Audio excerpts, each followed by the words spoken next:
The International Court of Justice is a very key organ of the United Nations, and obviously big developments coming out of Botswana, the nomination of a global jurist, and of course Justice Dingake, and a very main vote will take place in 2026.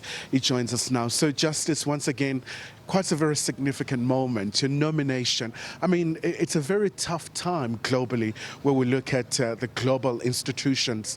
Let's look at the significance of this nomination coming from the neighboring country of Botswana. Yes, thank you so much, Kaya. The nomination is historic for many reasons. It transcends the person, my person, and implicates the Republic of which I'm a citizen.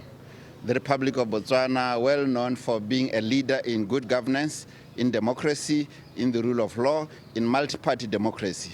So it implicates the national ethos of Botswana that my nomination would take to the world. Three reasons one can give.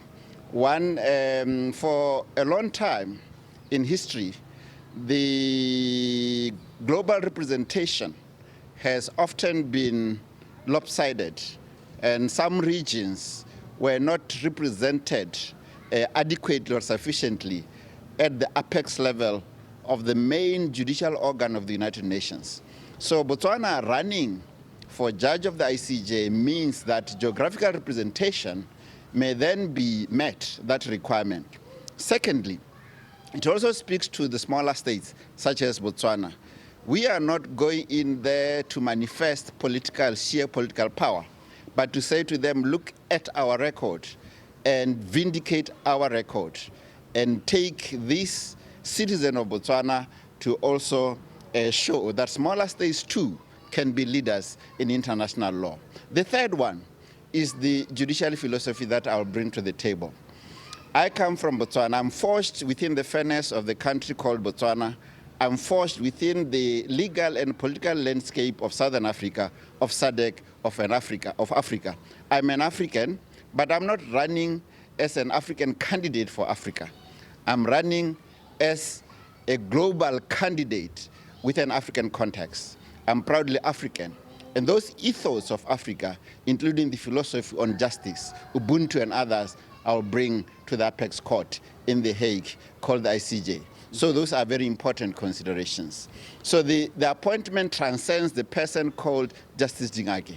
It implicates the country, it implicates Southern Africa, SADC, it implicates also Africa. And obviously, Justice, when one looks at your CV, it's incredibly rich. You've had a very good experience. You've taught law at UCT, you've worked in Seychelles. I mean, you're right down in the Pacific where you're currently based. What are you hoping to do for the ICJ? I mean, oftentimes people say that it's a bit sluggish, it takes time. We look at the current genocide case by South Africa and Israel. We've seen the provisional measures. So what would be your vision in terms of making sure that it acts as expeditiously as possible? My vision for the ICJ is simply join my peers as an equal, and to ensure that the ICJ becomes a site of unassailable intellectual rigor and fairness, in which the entire globe, the world, will be proud to be associated with judgments emanating from the ICJ. You must understand that the ICJ as a judicial organ lies at an intersection of international politics and international law. And all these things shape its deliverance in terms of justice. You talk about the South African case, very important case. Was it in December 29 of 2023 when South Africa filed this all-important historic case? And what came of the ICJ was actually historic. A few lessons could be learned from that. One, it was perhaps the first time that the ICJ interrogated the applicability of the 1948 Genocide Convention during the existence of hostile activities going on. Often, this kind of cases come post facto, after the event, but this one came right there, suggesting that the 1948 Genocide Convention could be used actually as an accountability mechanism or tool during the subsistence of hostilities, as it happened.